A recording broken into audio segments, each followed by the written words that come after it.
Quick note before we start this week's show, the Southampton Women's FC have made it to another Hampshire FA Cup final.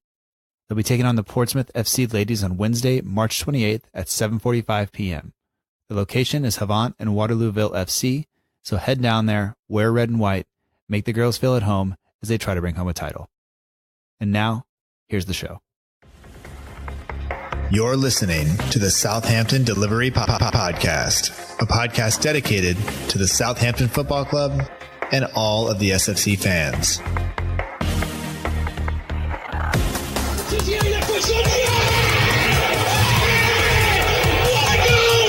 I'm really happy to be here. It's a pleasure for me. Fonte with a scooping header. I would like to make the most of with this opportunity.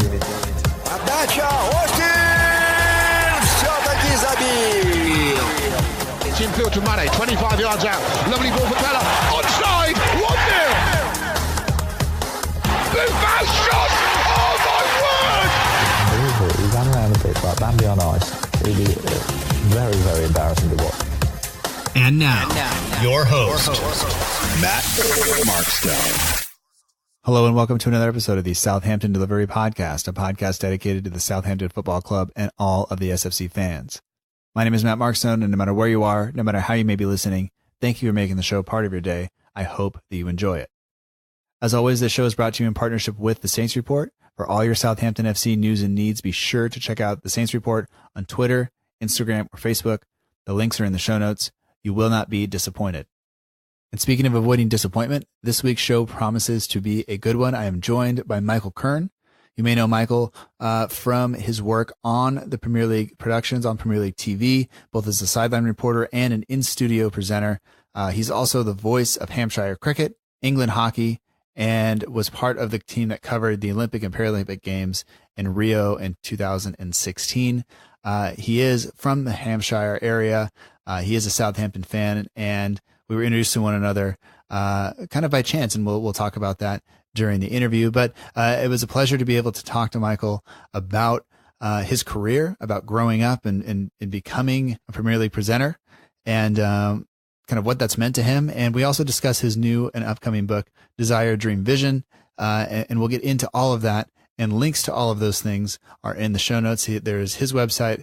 There is the Desire, Dream, Vision website. There is also links to his Twitter, Instagram, Facebook, all of that stuff, so you can get in touch with him as well. Michael was gracious enough to give me his time to talk not only about his career and about his book and all of that stuff, which I was supremely interested in, just kind of reading through and watching him interact with people online, but also to talk about the team and to talk about Southampton and what it's been like to watch the team and get the perspective of Franny Benali and Wayne Bridge and other former pros who are looking back at the team and kind of that he is in a position to kind of get their opinion on the team and things like that. So it was wonderful to be able to talk to him about that and to get his kind of take on things. And, we break down the Burnley game, which was for the most part forgettable. There wasn't a whole lot to write home about the game. We did get a point, which was important because every point at this point in the season is going to be vital and important if we are going to stay up. But we'll take care of all of that in its time. But we do spend a lot of time talking about Michael and his career. And there are some fascinating stories that he has, and I don't want to ruin them. So let's go to that interview now, and I will talk to you on the other side.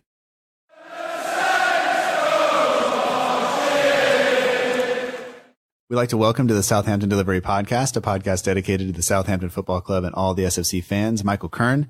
You may know Michael from his work on the Premier League TV network or many other places. And Michael, just thanks for joining me, and pleasure to talk about work and Saints and Desire, Dream, Vision and everything else you have going on. So welcome to the show, and thanks for joining me. No problem. Thanks for having me on the show. So I think to start, I first kind of met you or was introduced to you via Premier League FanZone. One day you had a guest on that was a former Southampton player, and as I'm coming on the show, it's kind of like, oh my goodness, you're a Saints fan, he's a Saints player, I'm a Saints fan, and this is like that doesn't happen all the time, because a lot of times it seems like Southampton is further down the pecking order. But since then, I've been kind of on this. Do I message him? Do I say something? Do I ask him? And when I finally, some friends just told me, just ask and see what he says. And here you are. So thank you. Hey, no problem at all. It was great to have you on FanZone. I think it was Franny Bernardi was on the day that you came on, I think when I first kind of met you. So, it's not often we get one of those kind of little Saints love-ins. Sometimes I've had Wayne Bridge a couple of times as well. So it's rare, but, we make the most of it when we do. Yeah, absolutely. And unfortunately, the past couple of times I've been on, it's been to talk about relegation. So hopefully we can change that a little bit. But hey, for this week, we're out of the bottom three on goal difference. So that's something. For sure. We'll take that. But before we kind of move into the matches and everything else, you grew up in Southampton. Is that correct? Yep. And I'm still here. I'm still it's sunny today as well. So I'm here in sunny Southampton. Nice. And so do you make the trip into London for a lot of your work then? Yeah. So the studio for the Premier League channel is around Heathrow Airport. So for me, if you know Southampton well, the M3 corridor, nice and simple, jump on the M3 at Winchester and it takes me about an hour and 10 minutes. So that's nice and easy. Get to kind of stay on the south coast, and then I get sent to a lot of games as well. So they tend to keep me on the south coast. So I go to St Mary's a lot to cover the games, down to Bournemouth, our little neighbours down the road. So yeah, they kind of keep me on the south coast, but send me wherever. So I go to the grounds. I was up at West Brom yesterday. But yeah, travelling is part of the job, but I love it. Yeah, all right.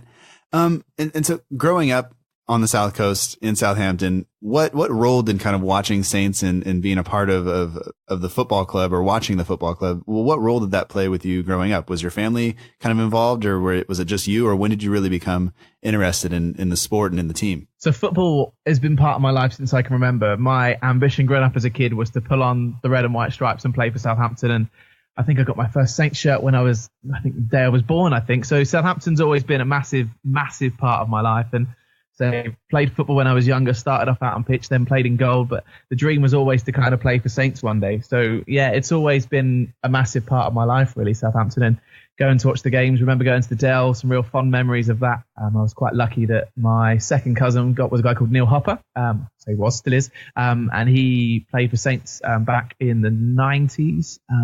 Made a couple of appearances on the bench for the first team, but played a lot with the youth teams when Laurie was there. So I used to go and watch him play for the reserves. So loads of trips to the Dell. And then, of course, when we moved to St Mary's, I had a season ticket for the first 4 years there. And then my football playing career took over. So I was busy playing on Saturdays, so couldn't get to as many games. And, even today, I get to go to St Mary's quite a bit. I've been a lot more as a fan this year, which has been nice. I get quite a lot of games working. So actually, it was quite nice. I've had about 4 or 5 games this season that I've been able to go as a fan, which has been interesting this year. But hey, got to keep it positive. Yeah, absolutely. Going back to you kind of being a fan before the kind of presenting became a thing, when you would go and watch, was there a particular away ground that you really fancied going to, or did you mainly just try to stay around St. Mary's? So I went to a few away games. So I went to Newcastle once. That was an interesting one because I think it was year 2000, and the game got abandoned before it even kicked off because there was loads of snow. So we got all the way to Durham. And funny enough, Wayne Bridges' auntie was in the coach in front of us, and she phoned all the coaches and said, "Look, the game's been cancelled." So got all the way there pretty much, then had to come back. But we did go for the rearranged fixture, which was a midweek Tuesday night, I think, and it was still freezing cold, but I got a day off school, so it was worth it. But St James's Park was good, and then I remember going to Villa Park to watch Saints play in the FA Cup semi-final. But I didn't do too many away grounds growing up watching. But there's a couple that was always nice to go and watch Saints on the road when I had a chance. Yeah. Any particular goal that you remember growing up, and is there one that kind of stands out that you saw live, or is it just the ones that we see kind of on the highlights? Do you know what? I'm going to have to go for a live goal. And I was at the Dell, that game versus Arsenal, last ever league match there when Tizzy came on, 1-touch, 2-touch, 3-touch goal. That was a magical moment, being a Saints fan, a special day with that last ever, Premier League fixture there. It was kind of written in the stars, and to kind of witness that bit of magic from Matt, because as we kind of left the Dell and got to St Mary's, I kind of saw the latter end and can remember the latter end of the magic that he kind of really was able to weave. And, I watch all the highlights now and video of some of the goals that Matt scored, and you think, wow, what a player he actually, was. And I can say still is, because I've played against him in a charity game. But to see that goal was amazing, just to witness that mastery of just, okay, then give me the ball, 1-2, off the knee, in we go, was a magical goal to see. Yeah, I obviously have never played with anybody of that skill level, but I've never even played with anybody that's just that much better than the rest of the people around them, 'cause sometimes you get out there and so I've seen that goal, hundreds of times on replay, and it's always, it never ceases to amaze me, just the skill and grace that he played with, despite what anybody says, about him not moving or, whatever it is. He's fantastic. And I don't know. I will always admire some of the things that he can do because I can't do any of that stuff. I basically just kind of get in the way of people, and that's my job.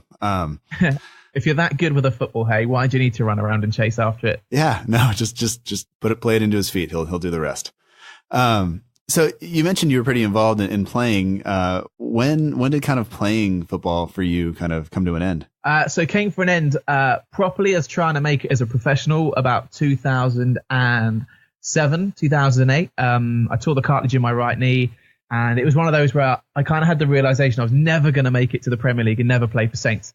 So it was kind of one of those where, I could still play and I could have got to an all right, decent level. Growing up, I played for the Tire Rep squad. I played district level at trials at Bournemouth. So it wasn't too bad. Played Wessex League at about 16, 17. So, there was a level I could have attained, but I never would have reached the top. And I guess for me, it was kind of a decision of, well, I'm not going to make it as a professional to the standard I want to. So how else can I get there was my little bit of realization I had. And when I was at college, I did a bit of local radio and bits and pieces there. And I kind of thought, okay, maybe I've got a knack and maybe I could talk my way to the Premier League, and did it by the time I was 24. So didn't do too bad. Yeah, no, not at all. Not at all. It's, and so is that like when you were in college, is that kind of when the presenting thing started to become almost a realization or a reality for you? Yeah. So that was my kind of real first taste of broadcast. Before that, I'd done a bit of musical theatre growing up. I was that kid that kind of did everything. A little bit of singing. I did the Montreux Jazz Festival over in 2007. Did musical theatre with Southampton Musical Society. So I was always kind of had that little bit of entertainment string as well to my bow. And yeah, college, did that radio station, was playing for the college sports teams, and kind of thought, okay, this could be something that I need to explore a little bit more. And I was very lucky when I left college, met a guy called Tommy Boyd who had a breakfast show on Original 106, and he kind of took me under his wing, mentored me, and I managed to get an exclusive interview with Gordon Strachan at his house in Warsash. And that was kind of those early sparks that really kind of encouraged me to push on and think, well, okay, maybe this is another way to get there. Yeah, yeah. And so, going about your career, I'm sure there have been struggles and setbacks and things like that. Any one particular struggle or anything that kind of stands out or challenge that stands out to you in terms of trying to establish yourself in the career field? I think the biggest thing's time and patience. And it's a really weird one, but things take time and things have this funny way of working themselves out when you're ready. I've been very lucky now. I've been working at the Premier League channel for 4 years now. And I remember when I very first started, I was like, brilliant. I'm pitch side. I'm doing reporting. This is great. How do I get into the studio? And, I just did all the right things and went and shadowed people and learned from everyone in the studio. And then all of a sudden they felt the time was right. They gave me a studio show. And then the next year, the next studio show happened, and things have grown over time. And I think when you're in the moment and chasing the dream, it can be tough. And there's been times with other projects that I've worked on thinking, come on, I'm ready for the next step now. And I kind of look back now and think, God, you were nowhere near ready. But it's just understanding that and appreciating it, that, time is a massive thing. You grow, you develop, and, we always think we're ready for things, but sometimes I think just life has a funny way of working it out. And if you can kind of appreciate that time aspect, and I look at it now, I'm 28 years old, and I'm presenting the Premier League to the world TV feed, and a lot of my colleagues are mid-30s, so I've got a long way to go yet and lots more learning to do. And I'm very lucky I've kind of managed to get my head around the concept of time quite early on. And it does get frustrating when you think, I could be doing that, I want to be doing that, but it'll come when it's ready. Yeah. And I know doing the podcast, there are other podcasts out there that talk about Saints, and there's always this kind of weird thing where are we competition for one another, or are we working together? And does it feel like that when you're working with some of your colleagues that presented the Premier League? Is there some sense of competition between you guys in terms of, you want to get the show and everybody else wants to get the next show, or is it more of a, what can we do to help each other out? Do you know what? I think it's more of the latter of helping each other out. I've come across some amazing people in the industry so far. I mentioned Tommy, who kind of took me under his wing when he first started. There was a really good presenter who's now working over at Fox Asia, a guy called John Dykes. Brilliant broadcaster, absolutely phenomenal. And I remember when I first started the Premier League, I wanted to be sat in his seat. That's the job I wanted. And still that's my long-term goal, is to be in that seat that, Manish now sits in, but John Dykes was sat in. And, everyone's just really helpful. And I think, if you're just genuine, nice and helpful and you're good at what you do, I think it's the best way to be. There is competition, you can't really say there isn't, because there are lots of people fighting for the same kind of jobs. But I think if you do what you do it well and share. And I'm a big fan of collaboration. If you can work with people, you develop and grow yourself. And people like Mark Pugach have been phenomenal, always full of advice. And even the guests you have on, like Dion Dublin and Don Hutch, they're all brilliant with encouraging you and giving you advice. And I think it makes you better. And if you look at it more in a positive light than thinking it's competition, I think it puts you in a much better position. Oftentimes when I do the podcast, there's always like one time where I'm like, oh, I missed a huge opportunity there. Or I wish I would have asked this question. Or as soon as we hang up, I'll figure something else out that I should have asked you. Yeah. Do you feel like that sometimes when you have Franny on or when you have Wayne Bridge on, like you missed a chance? Yes and no, really. I guess it's one of those, you've got to keep your head focused on the fact that you're doing a show. And, especially when you talk about a topic of like Southampton, you've always got to be very conscious that, it's not just you and them. There's a global audience watching you. And I always kind of have the premise that the person behind the camera lens is your best friend. So I always try and, get people involved. But, look, I guess there's always questions that you want to ask. And I guess for me in the world of TV, the shows move quite quickly. So, before a program, I'll make loads of notes of things I want to ask about, whether it be Southampton or Manchester United or Chelsea, whoever we're talking about. And you maybe don't get to ask that question. But I guess it's something now, as I've gone through the process more and more, you kind of highlight the questions and, pick out the best bits. And, there will be times you don't ask a question that you think is a really good question. But, these things happen and, hopefully there's another chance to ask it another day. In my mind, I think I look at the work you do and I have this kind of perception of what that life must be like. But is there anything that, is there a misconception out there about what goes on behind the scenes? Like, what don't we see that you do to prepare for a show or an interview or whatever it is, that most people outside of your job don't understand? I guess when you look at people that work in TV and kind of that entertainment kind of side of things, I guess everyone kind of has this perception that it's very kind of glamorous and all very showbiz, but it's just like any job, really. I'm very blessed to do it, and I work with a great team of people from the runners to the ladies in makeup to everyone that's part of the team, the directors, the sound, the lighting. So it's just like every other job, really. I'm kind of feel tremendously blessed to do it, but there's lots of prep that goes in. On a general day of a show, I'll make lots of notes. If you've seen FanZone, you'll still have an iPad and it's full of information, which I've spent the day and weeks really preparing. You're always, with my job, you've got to be learning and watching and seeing what's happening, and looking at different games that are happening. How do those games affect each team? Because you've got to be able to pull that information quite quickly. So yeah, there's lots of prep that goes with it. Don't get me wrong, that you get the opportunities to do some really fun stuff, and you get access behind the scenes, and you get to call people friends that you grew up watching on television that were playing football that you wanted to play football with. So yeah, but it's a job. It's like every other one's job. There's lots of work you have to do, but I think when you love it, it makes it a lot easier, and it's lots of fun. Yeah. And I can say that social media is probably, I guess, broken down that barrier a little bit. I know there are some presenters out there who will basically just say, like, this is my Friday. And I think Jules Breach did that last Friday. She just said, like, this is my week. I'm preparing for, the BT Sports show that she was presenting.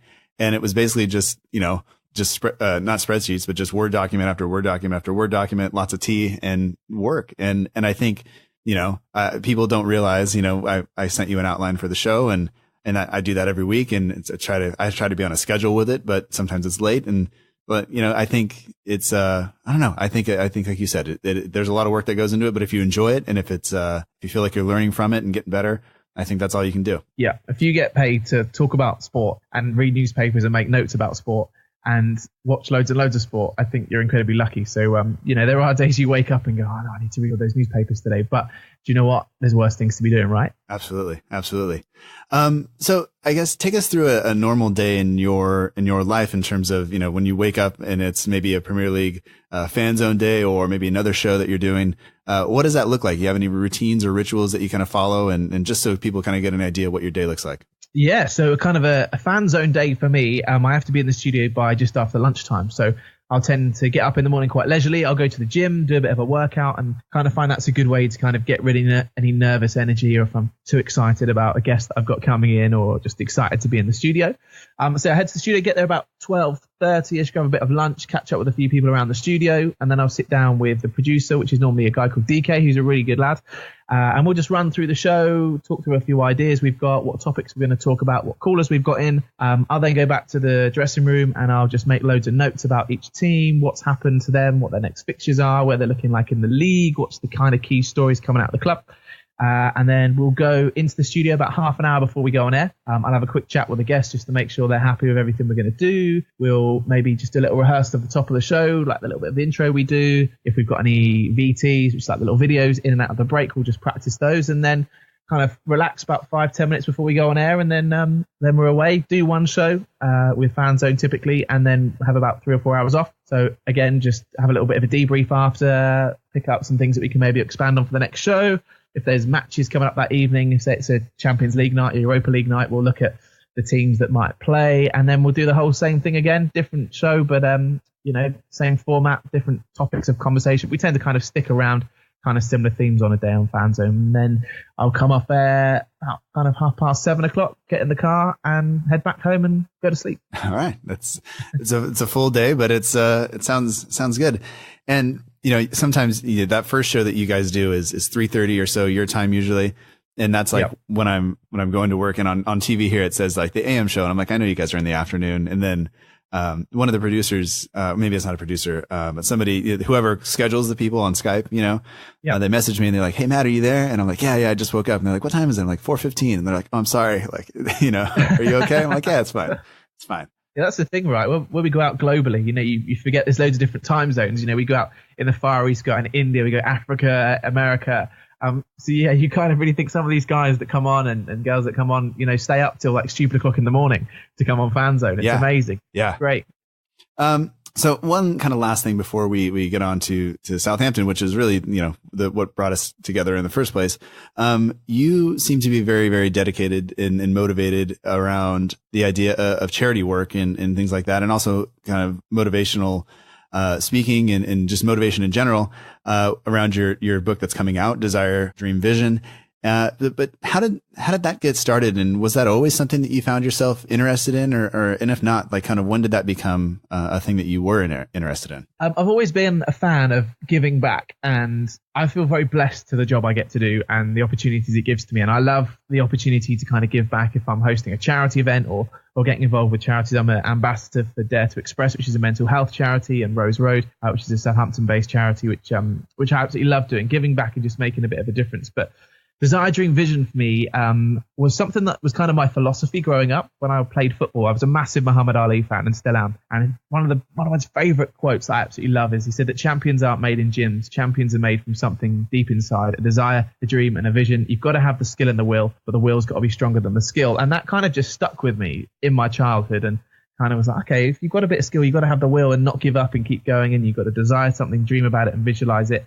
And I got asked to go back to my old school and do a little bit of a talk and do prize giving at Wyvern in Fair Oak. And they said, can you do a little bit of a talk and tell us about your journey? And kind of spoke about Ali and Desire, Dream, Vision. And they asked me for my kind of secrets of success and bits and pieces. And the talk off the back of that just grew. And I thought, okay, I love this. And chatting to people and sharing my story and the lessons that I had learned was amazing. And you see these younger people's eyes light up, and hearing it from someone that's still going through the process. I'm not someone that's completed this journey and sat in some ivory tower saying, this is how you do it. Look at me, I've made it. I'm still going through the process. I never know when my last ever show is going to be. I might never reach the top or where my goals are, but I'm going through it. I'm very lucky and I'm learning lots. And I love sharing that when I do a talk and these kids' eyes open up going, okay, so, I can open my own restaurant, or I'll set my own business up, because all the principles in the book are transferable to any kind of industry. So for me, it was just something I loved. And as soon as I realized that I can use my journey to inspire people, was just something that I really kind of fell in love with. And yeah, I absolutely love it. It's one of my favorite things to do, and love going into schools and businesses and just sharing the Desire, Dream, Vision philosophy. I guess to see that project grow in that manner and kind of come from just out of one talk and really being inspired that way, like what's that felt like to you as you've gone through the process and the journey? It's been amazing. I kind of got the opportunity to go and speak in more and more schools and share the story of my journey with so many more people. And it was amazing kind of to have the teachers come up to me as well and saying, do you know what, that was amazing. I've kind of just rethought my whole process of what I want to do in the next 12 months. One teacher was like, I've been trying to buy a house for ages, but never really done it. And after listening to your talk, I'm going to go home tonight. I'm going to make it happen. And that was really nice. And one of them then said, you should write a book. And obviously that's been an incredibly cathartic process for me because I've had to look back on my whole journey and the challenges I've faced and everything I've done and broken it down to the chapters. And, it's been an amazing process and it's made the talk even better. And it's been a real kind of eye opener as well. Some of the things, there's I do a chapter on social pressure, with social media these days, there's so much pressure on the younger generation and my generation. And I think all generations really. And actually writing that chapter, I realized how kind of wrapped up in the whole social media thing and the social pressure that I had become, which I didn't quite realize. So that was amazing for me. I'm learning and, I've already started writing the second book with all the other things that I've learned since I've started writing the first one. So it's an amazing process and I think you can never stop learning. So it's a process for me. If one person buys a copy of the book and reads it and is inspired, you know what, that's been worth all the time I've put into it. All right. And I know that you can find the book or you can find information about the book on your website.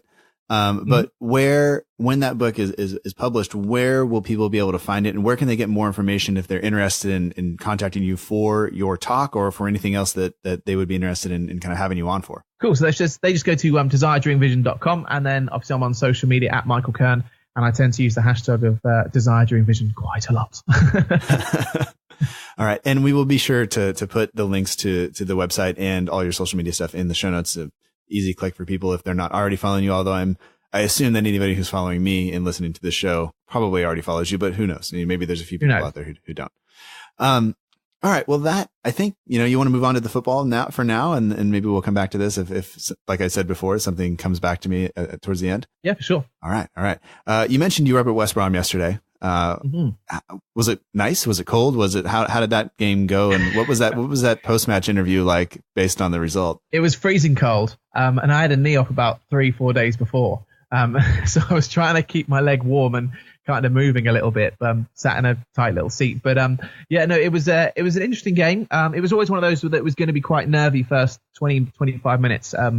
Both sides, bottom half of the table, West Brom desperate for a win and Huddersfield wanting that win as well to pull away from the bottom. So it was always going to be one of those games that you didn't want to concede the first goal. So the first half was end to end, a little bit scrappy. Nothing really to write home about. Second half, Huddersfield just came straight out of the blocks, got 2 early goals. I think with West Brom, they're good at set pieces, but didn't really cause too many problems. They really struggle getting goals in open play and creating chances. So, once they went kind of 2-0 down, they got one back, but you kind of always sensed that Huddersfield kind of had it. I'm surprised they didn't kick on a bit more.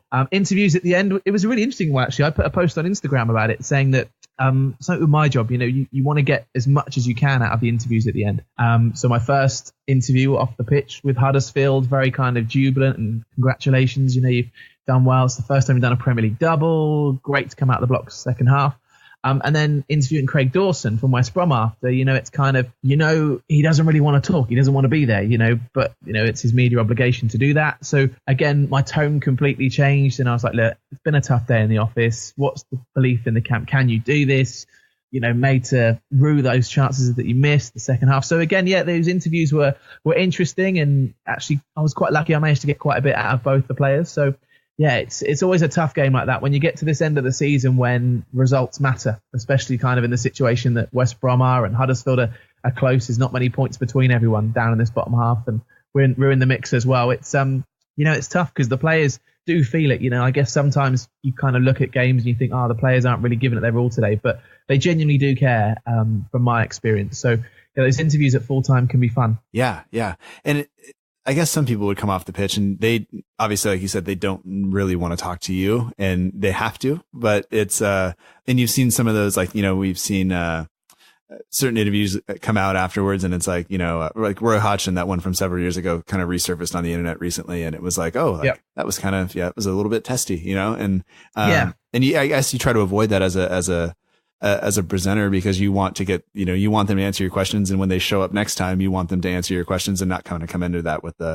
maybe the wrong mindset or the wrong thoughts about you as a presenter. So I'm sure that's nerve wracking and interesting and all that stuff. Yeah. And for me as well, I try and talk about the game. I think it's very easy these days to kind of try and create a story and ask a question. You see it with a lot of Jose Mourinho interviews. The other week, all everyone wanted to talk about was Pogba, not McTominay, who had started.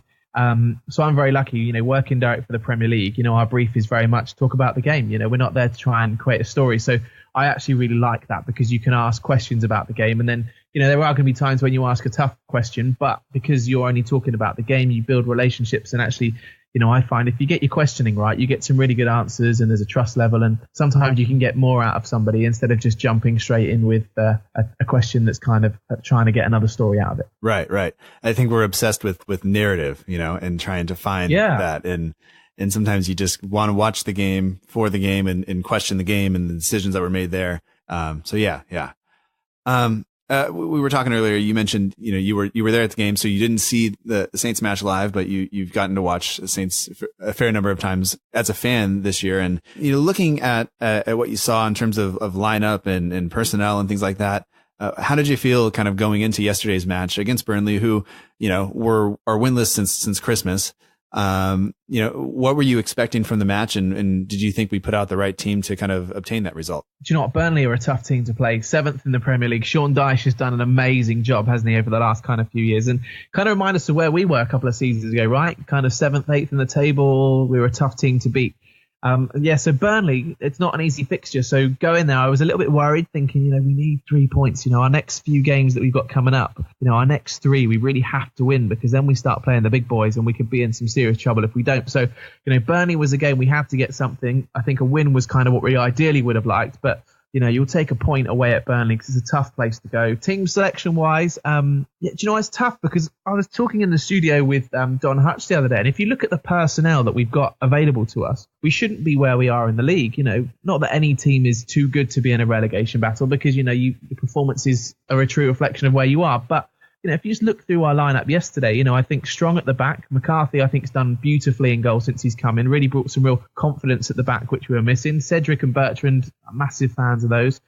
I think centre-back wise, Stevens has been great. Hoot's come in. I still think we might get punished for not replacing Van Dijk, or a player of a stronger calibre. Middle of the park, Lamina, sensation. How the hell did we manage to sign him from Juve, right? What a player.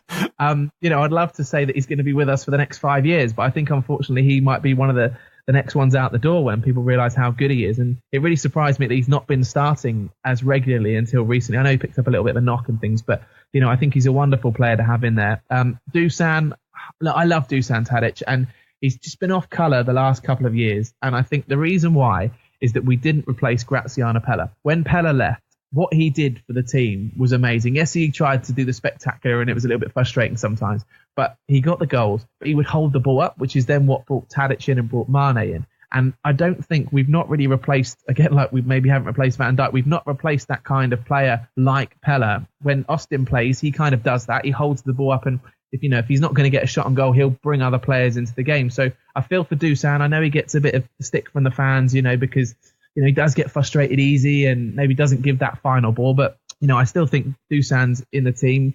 Prowsey, James Ward-Prowse, great deliverer of the ball. I think a few of the goals in the last few games we've scored have come off James's corners or free kicks. And, he's a great deliverer of the ball. But again, I think he needs a bit of just regular football. Captain for the England under-21s, and he's kind of been a bit plant under Puel last year. This year under Pellegrini, he's played a bit more, but I just think he needs time. Redmond is an interesting one. He reminds me a lot of Fabrice Fernandes, who always used to get the ball, cut inside, cut back again, and not give the final ball. Redmond's got great pace. When we played, I can't remember what the game was. I think it was Huddersfield the other week.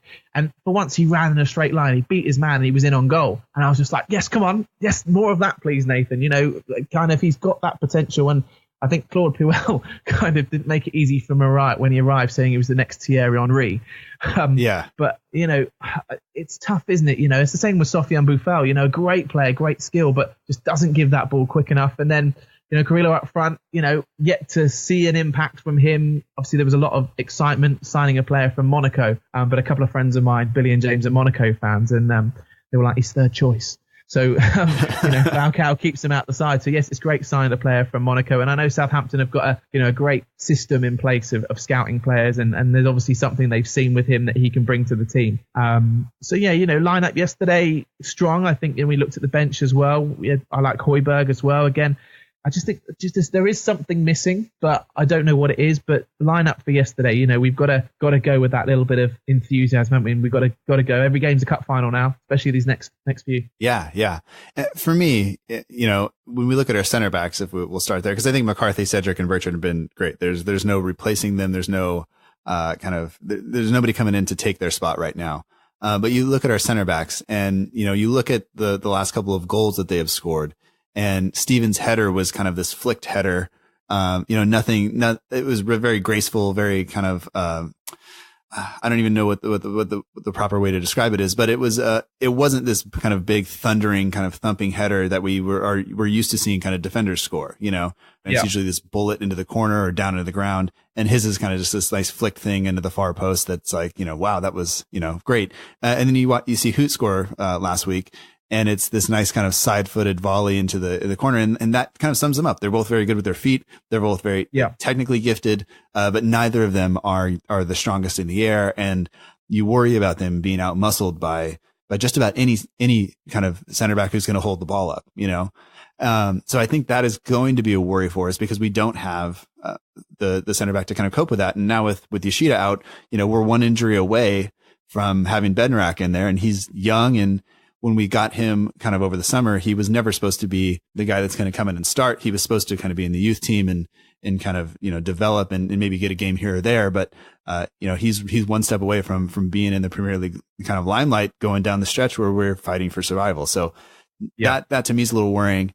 And then you look in the midfield and Remedi was so good last year. In terms of breaking up play and this year, maybe he seems a little bit slower. He seems to be a little bit more ponderous and making a few more mistakes. But then you look at Lamina, who, like you said, has been fantastic. And that kind of, that partnership there, who's going to play between Lamina, Romeu, and Højbjerg, I think is the manager's kind of most difficult decision. Because moving forward, I think James Ward-Prowse has to stay. I think Tadic, despite what anybody says, I think him playing in that 10 role where he was yesterday, I think that's where he needs to play. And then whoever you have out on the left, whether it's Redmond or Buffal, they offer something different. And then, we saw an impact from Sims off the bench yesterday. And then up top, I think as soon as Austin is fit, he'll be back in the team. Even though Carrillo did nicely send that ball back across the area for Gabbiadini yesterday. But then you wonder kind of where is he at? He hasn't really been given the chance, and maybe the goal he scored yesterday gives him a chance to start. But I'm not convinced that the manager really wants him in there that much. Otherwise, I think he would have been there already. Yeah, it's an interesting one, Gabbiadini, because he kind of set the world on fire, didn't he? He came in and scored those 5 goals, wasn't it, in his first few games. I think he kind of, if you watch him play, he always likes it on his left foot. If he's got it on his right, he's kind of not interested. And he kind of almost wants like a perfect ball as well. But then again, I don't think we give him the right service as well. He wants it in his feet. He wants to be able to play. I feel like he can obviously score goals. I think it's just the supply and the way we play football, trying to get it out wide. I remember watching Saints play over the last few years. We had this intensity. We had this play. We'd be up on the halfway line. We'd play across the back. We'd try and get wide. We'd get long. We'd whip a ball in or try and play it back into the middle. And it just it just doesn't feel like that's happening this year. It's just slow. And by the time we've got the ball up there, the defence have got back and the whole kind of element of surprise is gone. So I don't know if that's maybe just a Puel kind of style of play that then obviously Pellegrino's continued through. Because I think when we do maintain the possession, we do seem to maintain it a lot deeper this year. And we just seem that little bit slower in getting forward, which I guess, just takes that element of surprise away.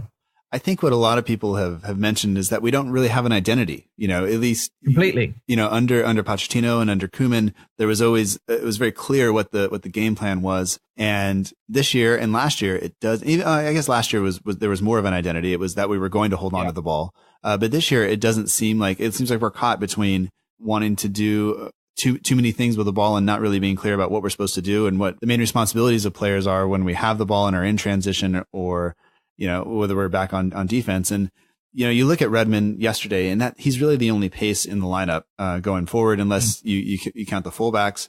But he, like you said before, he doesn't run at people enough, and if you're going to be that one guy with pace, that's kind of what we need you to do is run the ball down in the channel and get it into the middle for the center forward and the other winger and, the attacking midfielder to get in on and try to score goals. And it just didn't happen. And yesterday, large parts of yesterday were kind of forgettable. And whether it's the way Burnley set up or the way we attacked it, I was trying to find something to type on the notes so that I could talk about it today. And it was difficult at times.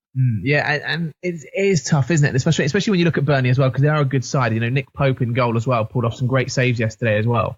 A bit like McCarthy was. I think the goalkeepers were a big highlight of yesterday's action. But yeah, it's frustrating to watch as well because these players can do it. And like you say, there's that little bit of lack of identity is there. But I'm hoping we can find something. These players have got experience. They know how to win football matches, and I just really hope these next 3 are going to be crucial. If we can win the teams around us and get a bit of confidence, that point we'll take some confidence from that. We've had a few wins, obviously, in the FA Cup, which is good. But we've only won 1 league game in the last 5. So, we need to kind of take this momentum forward now as much as we can and hopefully, get a result against Stoke, which is going to be a big one.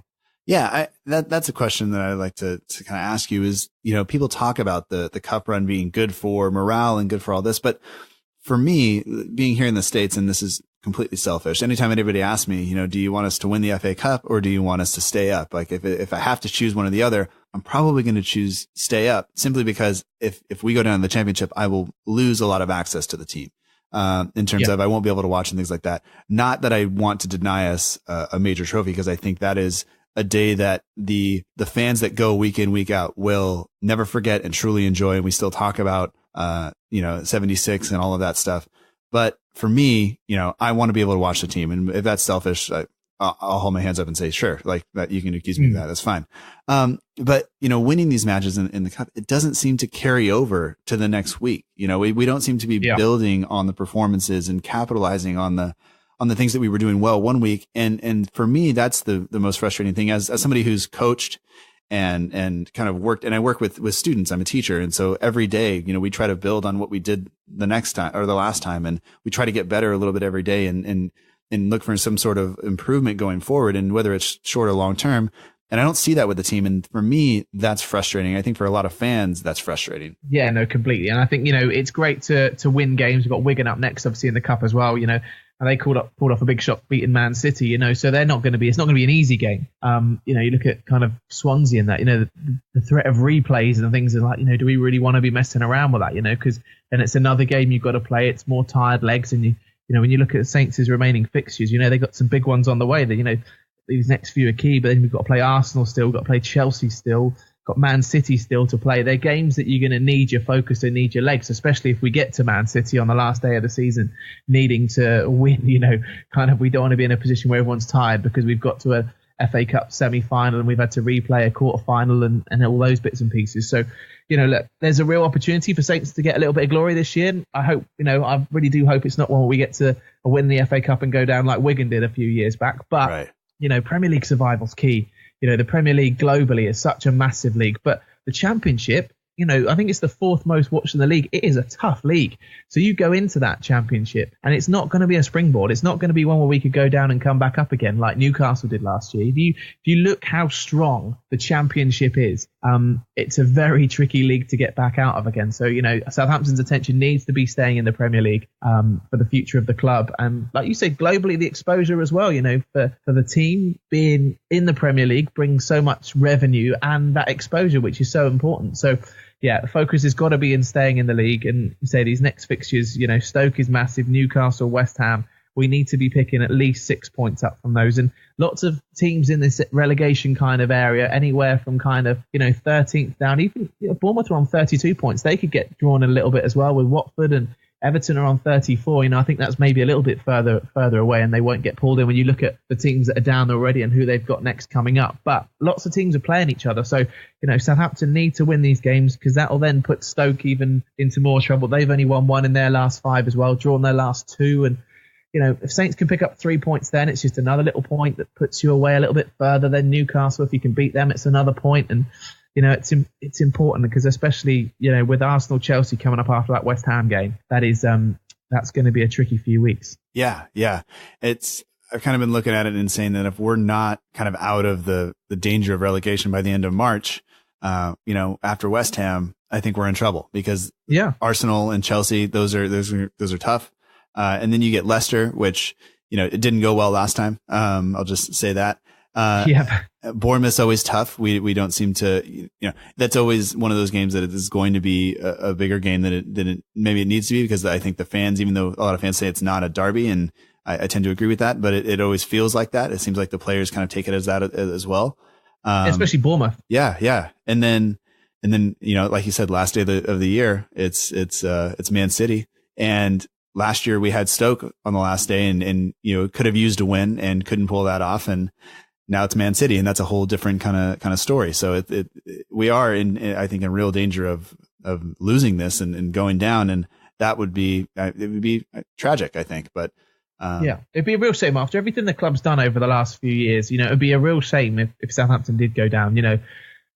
We've done so much, and I think we're just paying the price for not recruiting properly. We know we're not going to win the Premier League. We know we're not going to win that little top 6 league and be involved in that. But anywhere from 7th down, if we could, Saints, we should be really competing for 7th, 8th, and trying to get to a cup final, not struggling in this bottom half. And I think, we've paid the price. Yes, we're going to sell players, and I haven't got a problem with that. When we've sold players to the past, and we've pretty much built an entire Liverpool squad, I don't mind that. That's part of business. It's part of life. You're not going to keep hold of these players. And do you know what? Do we begrudge players going and getting the chance to win themselves a Champions League medal? No. Maybe yes, we begrudge the manner in which they do it. I think there's a right way certainly to get yourself to a different club, and there's a few players in recent times that maybe haven't done it the right way. But at the end of the day, we just need to stabilise ourselves a bit more, bring some of these youth players through again, and just kind of find that Southampton way again, which I think we've well and truly lost at the moment. Yeah, and I guess for me, coming into the Premier League relatively recently, I full on bought into that. The idea that we were bringing youth players through, and even looking at the youth players that had gone on to play for Arsenal or gone guys that had come through that we've recruited that have gone to Liverpool. I like that aspect. I always talk about the fact that the Houston Astros are my Major League Baseball team that I like, and they made a huge mistake, or maybe not a mistake. They took a chance in like 2005. They bought a guy, and they sold like kind of their top 9 prospects to get him, and they failed. They lost their kind of run towards the World Series. They changed general manager, said, we're never going to do this again. We realized that we just set ourselves up for 5 or 10 years of real heartache, and we're going to finish bottom of the league, and this is just what it's going to be. And as a fan, I looked at that and said, and then watched them build prospects and buy the right players and do it the right way. And then this year, when they got kind of right on the cusp of winning, they went out and they made some purchases that were key because they needed it to get over the hump, and they won the World Series. And like that had been coming since 2005. And so to see kind of Saints do that and kind of say like, we have to take this slowly, but we're going to buy the proper players to do that. I like that aspect. And so that was kind of what hooked me in. That was it. Now that we're not doing that, we saw Sims come in yesterday, but we really don't have that many youth players coming through. And I don't know, it's been weird. And you look at Les Reed and the black box and all that stuff and kind of wonder, has everybody else caught up or what's really kind of holding us back from doing what we need to be able to do? Yeah, it is frustrating, but, at the end of the day, there's lots of things in conversations that we don't see and hear. There's things that happen inside the club that we don't know, right. Decisions and players they've tried to sign. And, we've all got little theories, I guess, and philosophies of things that maybe personally we think, but we don't know the full story, which can be hard as fans, because we want to know what's going on and we love our team so much. But, I think at the end of the day, the people at the club, ultimately they're there because they love the team as well, and I think the right process is going on, and sometimes things don't work, right? Sometimes, if you've got a business, you employ someone, you think, oh, this person's going to be really good, and it just doesn't work out. And that's with players, that's with managers. And I just think maybe we've made a couple of wrong decisions, which happens. But if we can kind of stabilize the ship now, get to the end of the season, stay up, and then, I'm sure the club will have a little look and say, right, we can't have that happen again. What do we need to do? And, like say Sims come in, Gallagher's off scoring goals at Birmingham for fun. Why can't we bring him back into the fold and have a little play with him and say, look, come on then, show us what you've got. So look, it's not an easy league. We look at teams like Swansea, they've been struggling for the last few years, and I think this year could be the year that they do go down, or they've had a good little bit of recent run of form. I think they've kind of come unstuck again. So look, no team deserves to be in the Premier League. There's no divine right for us to be there, especially those teams from kind of 7th down. So, we've got to work hard for it, and fingers crossed we'll find our way. Yeah, absolutely. And kind of, I don't know, looking back at the season, it seems like a lot of things have gone against us. It doesn't seem like we've gotten very many breaks. Even either the results have gone against us elsewhere, or, we just haven't been, I don't know, very fortunate to get penalty calls or whatever it is. But yesterday I thought we got the benefit of the doubt a little bit. And maybe this is what we need to kind of kick on, because when Burnley scored, I didn't really see us coming back into the game. I didn't really see us getting a goal. And Tadic had a shot early on early in the first half, and it was the outside of his foot, and it was well taken, and Pope did a great job to brush it off. And I think a defender might have got a leg on as well. But other than that, we really didn't threaten a whole lot. And then, we conceded the goal, and whether it's Cedric not closing, his man down enough, not closing Lennon down enough, or, Bertrand kind of going to sleep after the initial ball was dealt with, whatever it is, we went down 1-0. And I think for me, I was kind of deflated at that point. But, the manager, to his credit, he made some substitutions. He put Sims in, he brought Buffal on for Romeu, and that changes kind of the midfield setup because we went more attacking. And then Gabbiadini came on for Tadic, and he gets his goal. And even Gabbiadini in that goal, Burnley were really looking for a foul on him, kind of the way he went around the defender there. And I don't know, from your perspective, did you see anything yesterday that maybe, I guess, do you agree with that, and that maybe we were a little bit fortunate yesterday to get that goal? Even Bobby Madley was kind of in the way leading into the build-up of that goal, which allowed Redmond to get on the ball. But did you catch any of those on the highlights that they were talking about on Match of the Day? Yeah, no, I saw the goal, and look, football's a bit about luck, right? The referee gets in the way and kind of creates a little bit of space for you. You'll take that, because I'm sure there's been decisions against us this season that have gone the other way, but. You've got to just create chances. And I think, Southampton, a couple of games I've seen this season, they do create the chances. And I think substitutions are key as well. And it's one of the things with Pellegrino, I kind of can't quite put my finger on with him yet. It's because I remember being at the Man United game, and we made some substitutions like the last 10, 15 minutes. I was like, this is good. This is positive. This is what we want to see, that positive substitutions. And then other games this season, I haven't seen it. So it was nice to see that yesterday. Those players come in and make an impact. Which I think is going to be key for this rest of the season. Hopefully Gabbiadini's goal will give him a bit of confidence as well. And he can kind of strike up a little bit of a partnership with Carrillo and some of the other players around, I think will be great, because it's momentum now is what we need. Momentum, luck, like you said, coming back yesterday when it kind of felt like maybe we weren't in it. Maybe that's what we need, that little bit of bite, that little bit of hunger. And hopefully that may have been brought to life yesterday. Yeah. On Match of the Day, did they talk about McCarthy potentially handling that ball outside the area at all? Or did they kind of gloss over that? Do you know, I haven't seen that one yet. I saw that on your notes. I've not seen that. Yeah. There was a slight instance yesterday where he kind of came out right on the edge, grabbed the ball, then dropped it, and then kicked it out of bounds. And everybody was calling for a penalty, and he said he should have been red carded. But I don't know. From what I saw, I couldn't. It's hard to tell. Is it over the line? And Madley was looking right at it. He was kind of right in line with it, and he didn't say anything. So I think but that was one of those things where maybe we got away with it, but we'll see. Okay. So is there anything else in the match then that you kind of want to talk about? Or I think we kind of went big picture on a lot of the stuff, but I think it's necessary. I think it kind of encapsulates what's going on with the club. Yeah, no, for sure. I think so. Yeah. I think we kind of covered all the bases, didn't we, really, on the game and stuff like that. Yeah, absolutely. Absolutely. All right. So in the end, we get a point away at Burnley. That's not a bad result. It wasn't maybe the best performance, but maybe what we need to be able to take from it is that even if we didn't perform as well as we would have liked to, we still managed to get a point, which is good. And you never know how important it's going to be.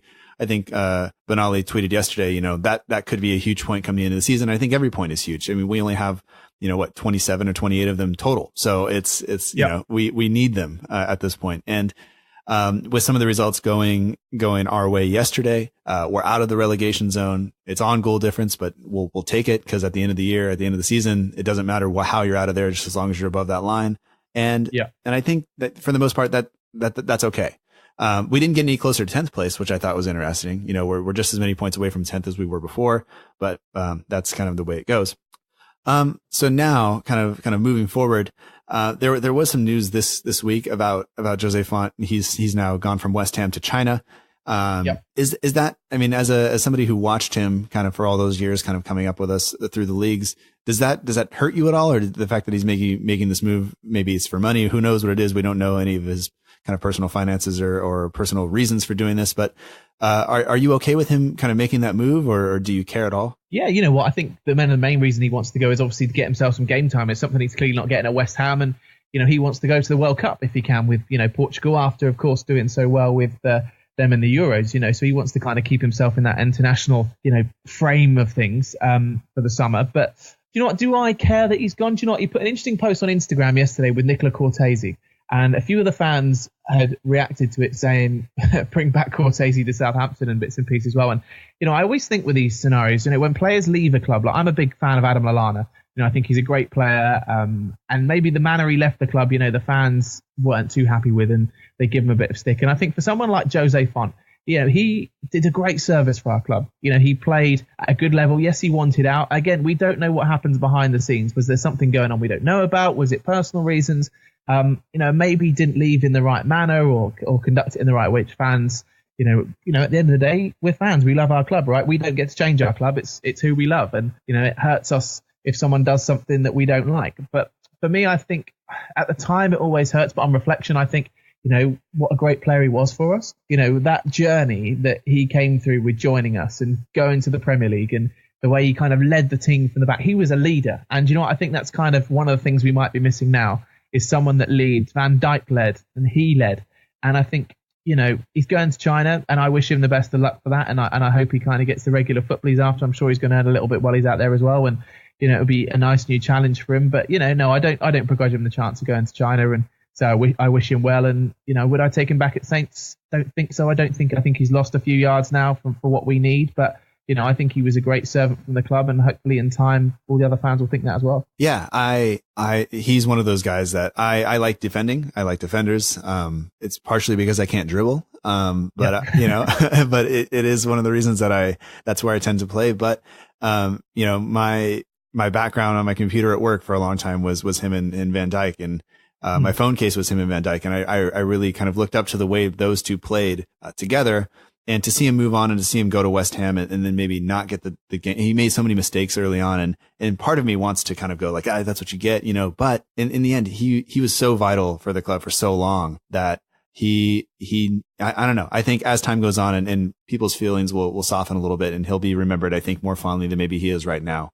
And we got good money for him as well. And, I think those first few games for us that he played that season before we went to West Ham, he had lost half a yard. He wasn't, that player he was the season before, before he went to, that was before the European Sun, wasn't it? That season before. He was on fire. He was phenomenal. He came back in that season after, just, for me, it personally felt like he'd lost half a yard in the yard and was getting caught. So, for Saints as a business perspective, I think it was a great bit of business. Let's get as much money when we can. I think West Ham have made like a £3 million loss on him, I think, by sending him out to China. I think they've got about $5 million for him. So, from a business perspective and a team perspective, I think Saints did well out of the deal, and maybe it was the right time to move on. But, you can't begrudge him, going out to China and things. And I think, hopefully in time, like you said, we'll look at it more fondly and go, do you know what? Thanks very much, Jose. Appreciate everything you did for us. Yeah.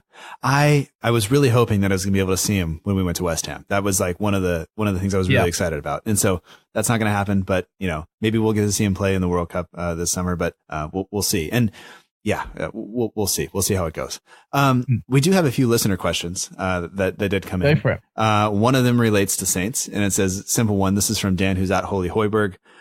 He says, simple one. Do you think Saints should play 2 up top next week? Yes or no? I think, but I don't think we've got the personnel to do it, because obviously with Yoshida and things, we've played really good football this year when we went 3 at the back and played the 2 wing backs. So effectively kind of playing 5 at the back, but the wing backs pushing forward. The intensity we played with that, we played against Tottenham and things like that. I think the times that I've seen us play that formation, we're so much more on the front foot, because we've got that little bit of security at the back because you've got the extra personnel. And then if we pull the trigger at the right time and can go, I think it works, because then effectively you end up with almost like 3 up front, really, with by the time you've got the wingers up there as well. So 2 up front, I don't think that necessarily works for us personnel wise. I think actually playing with Dusan just off, holding the ball up, playing that number 10 role. I think just looking at personnel wise what we've got, I think let's not try and mess around with performances and shape too much and tactics. Let's just stick to kind of what we know. But if we get the intensity right, and I guess keeping control of Shaqiri is going to be a big one. I think he's got 3 and 3 now, so kind of maybe if we were able to play 3 at the back with the wing backs, that might just shore things up defensively a little bit. But 2 up top, I don't think it will be ideal. I think, we need to, watching Stoke play at Bournemouth the other week, if you can catch them kind of on the counter, I think that's maybe our better chance. Yeah, and that's where a guy like Sims or Redmond, if he will run at them, will be. Yeah, it'll be necessary and it'll be influential. And if we're going to get a point or three there, that's kind of what we need. And so then the wonder is I think Long is injured currently, but maybe he'll be back by then. But you kind of wonder who's going to start up top. It'll probably be Carrillo, but one thing I could see him maybe doing is if you drop Gabbiadini back into the 10 role and push Tadic out wide to the left, like maybe that works, but I'm not sure. Then I'm not sure Gabbiadini is going to create all of those chances, And so I think Tadic is much better at that. And if you get late in the game where you have to sacrifice maybe a holding midfielder to try to get a goal, that's when you can put the other guy up top, because you're going for it. Because it doesn't matter if you lose 2-0 or 1-0 or 2-1 or 3-1. Yeah, you need points. So that's, for me, I think that's how it goes. But we'll see. Yeah. Christian Candler, who's at Candlerbility on Twitter, says, as a TV presenter, do you have a favorite match that you've ever presented? So this wasn't a match, but it was incredibly special for me as a Saints fan. The night before we played Inter Milan in the Europa League last year, I was working for Premier League News, and I did the press conference during the day, went and watched training in the morning, and I was in the stadium at 6:30 at night, the night before the game. Stadium was empty. All the kind of Europa League branding was up, and it was an incredibly special moment for me, just being stood there. And I've got a really nice picture of it, which is on my social media, and it's actually, we've kind of cut the picture of me out for the front of the book and things. So it's one of those days that just sticks with me. As a Saints fan, it was an incredibly special moment. There was a real special feeling within the stadium the whole day for me. And that opportunity, arguably one of the biggest games in the club's history, playing Inter Milan in the Champions League, in the Europa League at home, was special. So for me, that would be the match and game. I went the next night and watched it with my dad. I went as a fan. But yeah, that opportunity to kind of talk about the game the day before and kind of share the news with the world about what was happening at my little club was special. Yeah. And I remember watching that match. It was really, really special. And that's, in recent memory, other than the cup final, which is, about a year ago today. That's one of those things that I think fans that were there for it, they're going to remember that for who knows how long. That's going to be something they talk about. And I think we were all hoping we were going to do it again. And it hasn't quite worked, but it doesn't mean it's not going to come back. It doesn't mean we can't get back there. So I don't know. So and I have a question kind of on the presenting thing is, is there a particular interview that you've done that kind of sticks out in your mind as being, one that you really, really enjoyed, whether it's a Saints player or not? I think the interview for me, there's been a couple over the years. I remember interviewing Jose Font at the last game of the season. And I did the interview with him. It made Match Today, and his little son came in the interview as well. So that was quite cool. A little cute special moment. I was like, oh, come on then. And no one else got the interview. It was just me and Jose and his son. And that was really cute. And his kid was getting involved with the interviews. So that was nice. But for me, the best, the most important interview, I think, for my career to date so far has to be my Gordon Strachan interview. I was 18, 19 years old. Very kind of raw and experienced at interviewing and meeting people. And I was working with Tommy Boyd at the time. He said, Michael, who do you want to interview? And Gordon Strachan's name came up because he was bringing a Celtic team down to play in Klaus Lindekvarm's testimonial. And I spoke to the press office at Celtic and said, look, is there any chance I could do an interview with Mr. Strachan? Yeah, no problem. We'll sort something out. He's promised he'll do one. We'll sort it out. Anyway, doesn't materialize. A couple of days later, they emailed me and said, here's a phone number. Make a call and the interview will happen. And it was Gordon Strachan's personal mobile number. He invites me to his house, not a team hotel. And I remember getting there and ringing the kind of doorbell, these massive electric gates swing open. And there's a guy that stood there that I wanted to play for, that took my team to an FA Cup final, that took our team into Europe, that I kind of idolized as a manager and wanted to play for. And here I am now interviewing him at his house. It was very surreal. And, he was a wonderful guy. And I talk about it in the book as a real turning point for me of really proving that I need to pursue this career. I kind of sat with him for about half an hour, did an interview and talked about the team that he managed, Klaus and Svensson, and that defensive lineup that he had at the time with Antti Niemi and the midfield and, the strike force. And obviously when he left the club, and it was amazing. And then I spoke for another 45 minutes with him, off camera and off the interview, and an incredibly charming man. Was amazing. The next day in the tunnel, he kind of said hello to me and everyone was like, who's this young kid? So that for me is still one of the most definitive interviews I think I've done so far, because the way it inspired me is phenomenal.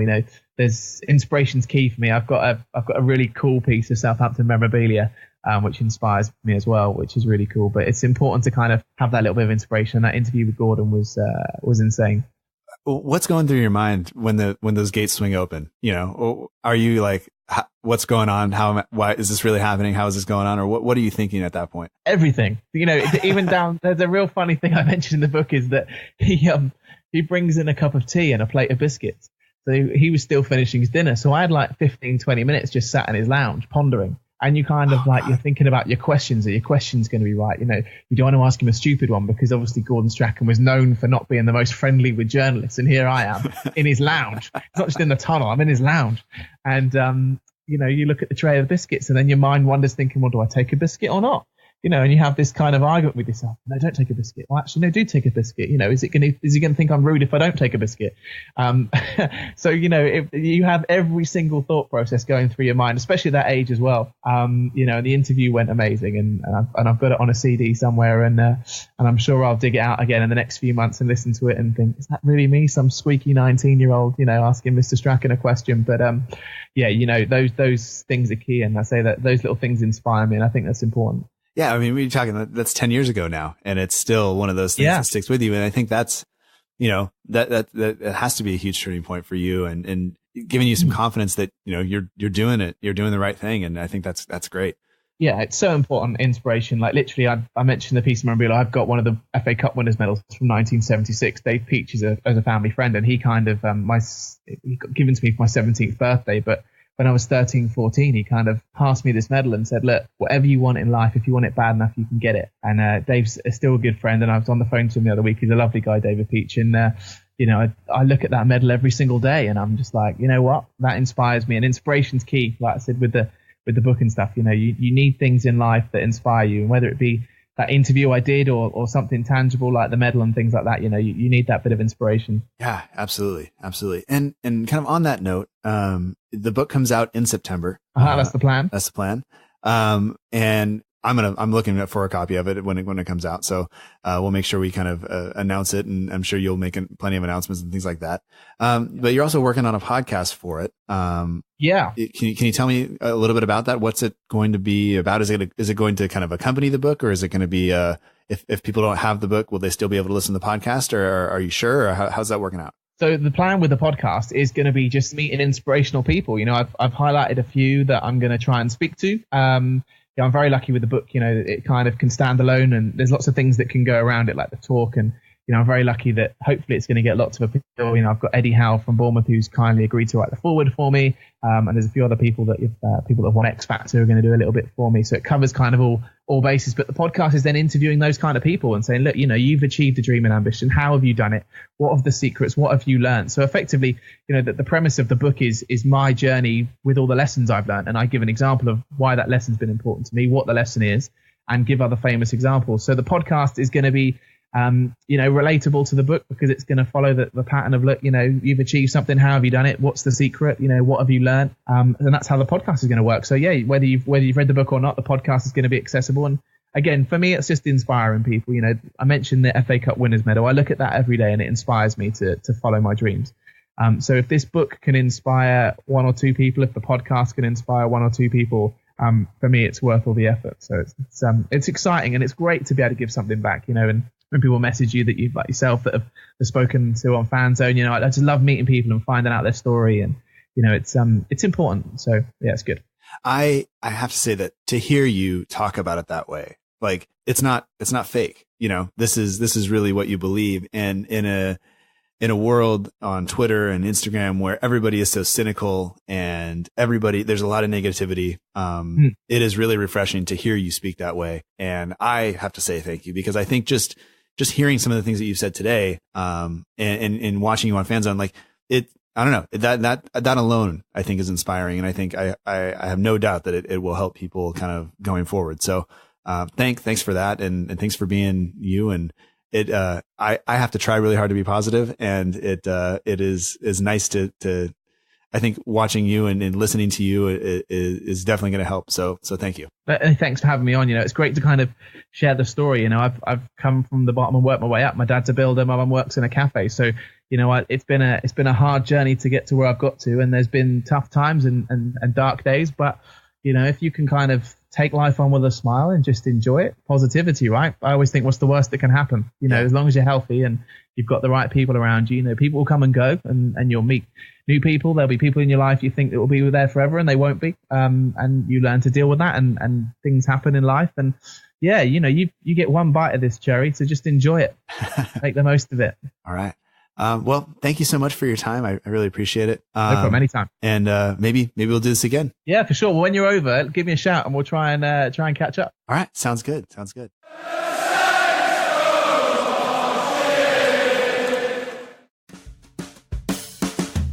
And that does it for episode 60 of the Southampton Delivery Podcast. Thank you so much for joining us. I hope that you enjoyed it. Special thanks goes to my guest, Michael Kurn, for taking time out of his work week, out of his recovery from knee surgery, to join me. Michael, I hope you're healing well, and I'm sorry I forgot to ask about it while we were on the phone. I feel terrible. If you are interested in following Michael on social media, you can find him on Instagram, Twitter, or Facebook at Michael Kurn. His website is michaelkurn.com. And Desire Dream Vision, his upcoming book and current motivational speech, is at desiredreamvision.com. The book comes out in September. Be sure to be on the lookout for it. Special thanks to you for listening. Without you, the show would just be a bunch of really fun interviews for me to do with no one listening to them. So thank you. Special thanks also goes to Matt Beeling of the We Are Southampton page on Instagram. For all your matchday edits, polls, competitions, and more, be sure to check out the We Are Southampton page on Instagram. And Matt, thanks for designing the artwork for the show. I really do appreciate it. All the music on this show comes courtesy of the Free Music Archive at freemusicarchive.org. The intro song is Epic Song by Boxcat Games. And the end of show credits, the song you're listening to right now, is Aim is True by Poddington Bear. You can follow this show on Twitter, Instagram, or Facebook. We're at SFCDELL_IVERY on Instagram and Twitter. And we're at facebook.com/SFCDelivery. There's no underscore in the Facebook address. All three of those ways are very good ways to get in contact with the show. If you have suggestions for guests or improvements, or you just want to leave us a comment or some feedback, those are great ways to do it. You can also send us an email at southamptondelivery@gmail.com. Once again, all the links are in the show notes. If this is your first time listening to the show, please be sure to subscribe on iTunes, Acast, Stitcher, Google Play, TuneIn Radio, or wherever else you get your podcasts. You can subscribe to be sure that you get each and every episode delivered as soon as it's ready, so you won't miss one. That pretty much wraps it up for this week. But until next time, remember that together, we march on.